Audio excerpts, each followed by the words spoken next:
Hi guys, അപ്പോൾ നമ്മുടെ വീട്ടിൽ സ്ക്രാപ്പ് പെറുക്കാൻ വേണ്ടി കുറച്ച് ഏട്ടന്മാർ വരും. ഈ ഫ്രിഡ്ജും വാഷിംഗ് മെഷീനൊക്കെ കുറഞ്ഞ വില തന്നിട്ട് അമ്മ എടുത്തുകൊണ്ട് പോകും. ഇതെല്ലാം അവർ ബൾക്കായിട്ട് കൊണ്ടുപോയിട്ടിട്ട് കൂട്ടിയിട്ട് എന്താ ചെയ്യണമെന്ന് അറിയണ്ടേ?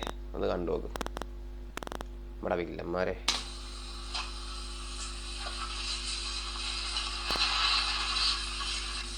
സിലിണ്ടർ പോലത്തെ എന്തോ പറ്റിയാണ്, അത് കംപ്രസർ ആണെന്നൊരു ഡൗട്ടുണ്ട്.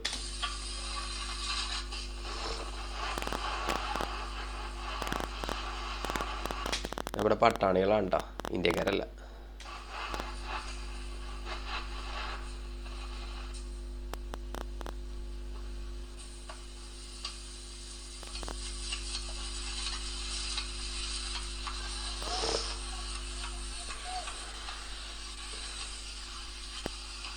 ഇങ്ങനെയൊക്കെയാണ് ഓരോരോ മെറ്റീരിയൽസിൻ്റെ റീസൈക്ലിങ് നടക്കുന്നത്. ഓരോ പാർട്സ് ഓരോ രീതിയിലാക്കി തരംതിരിച്ച്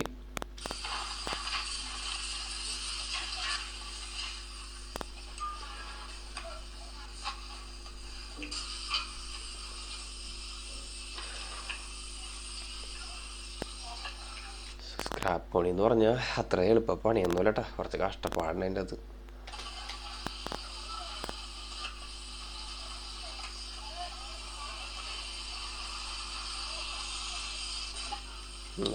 കോപ്പർ വേറെ, ബാക്കി വേസ്റ്റ് വേറെ, രണ്ടും ഞാൻ അത് ഉരുക്കി അതിൻ്റെ പ്രോസസ്സിങ്ങിലേക്ക് അവരുടെ അടുത്ത് കിടക്കും.